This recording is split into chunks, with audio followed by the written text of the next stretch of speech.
selamat datang para pelajar. Hari ini subjek yang kita pelajari ialah subjek Ikatan 4. Bab 1 ialah pengenalan kepada ekonomi. Sepanjang PDP ini, pelajar sila beri perhatian anda sepenuhnya pada topik hari ini. Standard pembelajaran selepas PDPR ini, pelajar akan dapat mentakrif ilmu ekonomi. Pelajar dapat menjelaskan konsep kekurangan dan pilihan berasaskan sumber ekonomi terhad dan kehendak yang tidak terhad. Dan pelajar dapat mendefinisikan faktor pengeluaran iaitu tanah, buruh, modal dan usahawan. Pengenalan kepada ekonomi. Konsep kekurangan pilihan dan kos lepas. Sini cikgu hitamkan K merujuk kepada kekurangan, P merujuk kepada pilihan dan KL merujuk kepada kos lepas. Ini perlu mengikut urutannya. K, P, KL. 1.1.1 Maksud ekonomi. Apakah yang dimaksudkan dengan ekonomi? Ekonomi merupakan bidang sains sosial yang mengkaji cara manusia menguruskan sumber ekonomi yang terhad untuk memenuhi kehendak manusia yang tidak terhad. Perlu untuk diingati oleh pelajar, kata kunci untuk mendapat markah dalam menjawab peperiksaan menjawab soalan ialah sumber ekonomi yang terhad 1 markah dan kehendak manusia yang tidak terhad. Ini akan mewujudkan masalah ekonomi. 1.1.2 ialah konsep kekurangan dan pilihan. Sebelum itu kita perlu memahami apa dia kehendak. Kehendak ialah keinginan manusia terhadap barang dan perkhidmatan agar mencapai kehidupan yang lebih selesa dan mewah. Contohnya di sini ialah kereta. Manusia kalau sudah dapat kereta, dia inginkan rumah. Bila dah ada rumah, dia pun inginkan juga barang emas. Ini merupakan contoh-contoh kehendak manusia.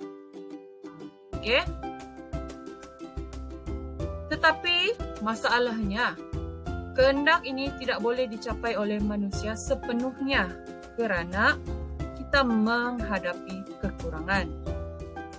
Apa dia kekurangan?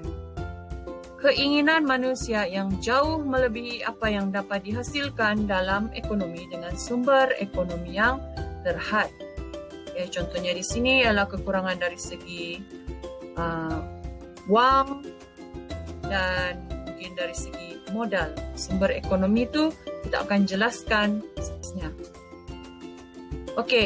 Sumber ekonomi juga dikenali sebagai faktor pengeluaran.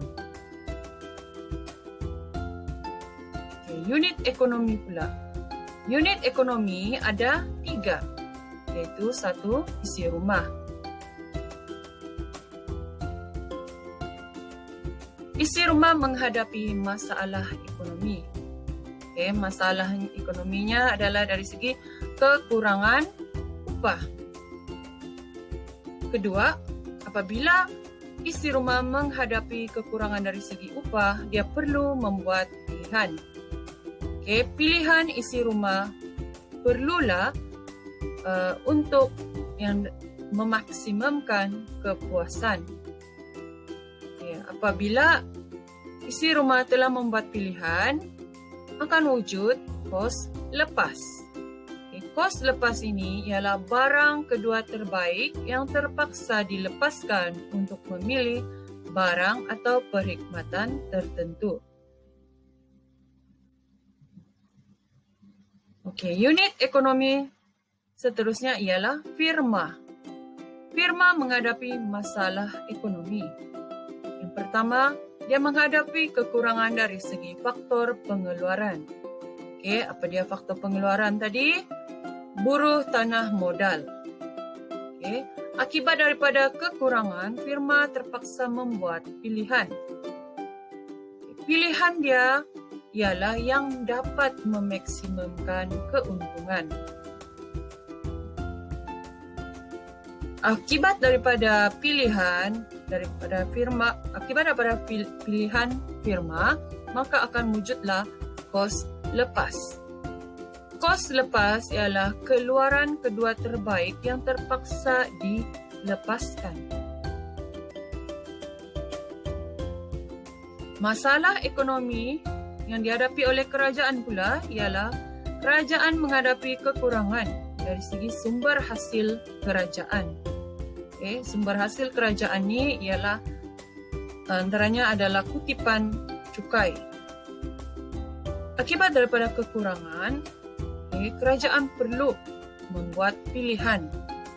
Pilihannya ialah projek ialah yang dapat memaksimumkan kebajikan masyarakat.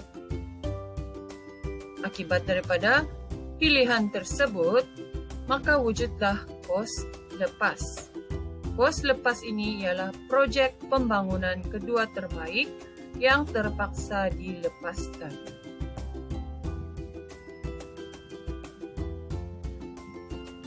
Sekian topik cikgu hari ini.